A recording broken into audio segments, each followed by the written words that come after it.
You know, if you have a family member who's suffering from alcohol use disorder, it's important to realize that there's a difference between the disease itself and the person. Now, you can love the person, but you're not going to love the disease. And to understand the difference between the two, there's still a person in there. Now, when I tell stories about my spouse, my wife Amanda, who died a little over 4 years ago, a lot of people don't realize I'm telling these crazy stories and antics and really awful things that she went through and that we went through together as a family. They're really designed to educate and to also offer hope for other family members who certainly identify with what's going on and realize they're not the only ones in the world going through the exact same thing. And unfortunately, it's difficult because you can love the person, but you're not going to love the disease. So let's carry this conversation further. You know, the thing is, Amanda's case, she was a very bubbly, vivacious person. She could walk into a room and she'd fill the whole room up. She was a friend to everyone.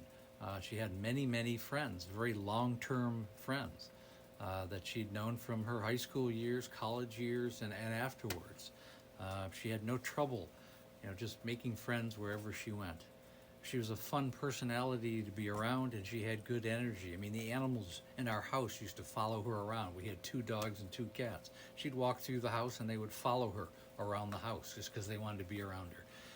Unfortunately, alcohol, through a progressive decline, took that all away.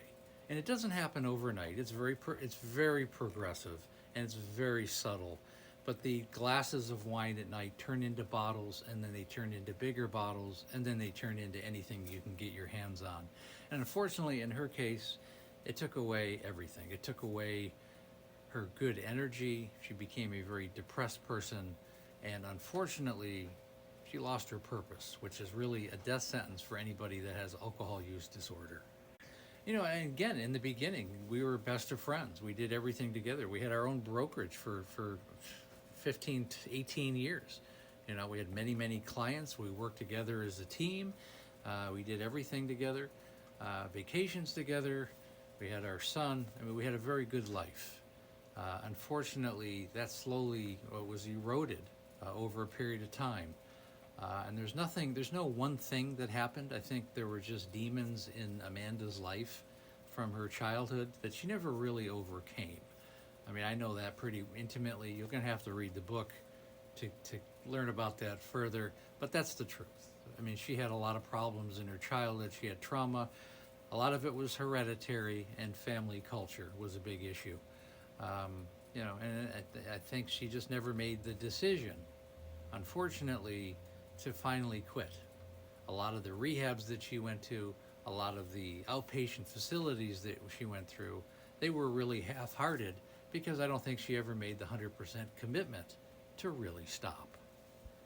And the biggest takeaway here is, as a family member, you can't make somebody stop, okay? You can give tough love and empathy and try to point somebody in the right direction. But ultimately, that person, the alcohol use disorder in your family, that person, they have to make the decision. They have to do the work, and they have to be consistent and diligent in that work, and it has to be 100% the priority in their life. If that makes sense, I hope that helps you, the alcoholic in your family, and your family. And again, if you're ready to work with me one-on-one, I like families and alcoholics that work together, that are ready, 100% ready to be, committed to sobriety.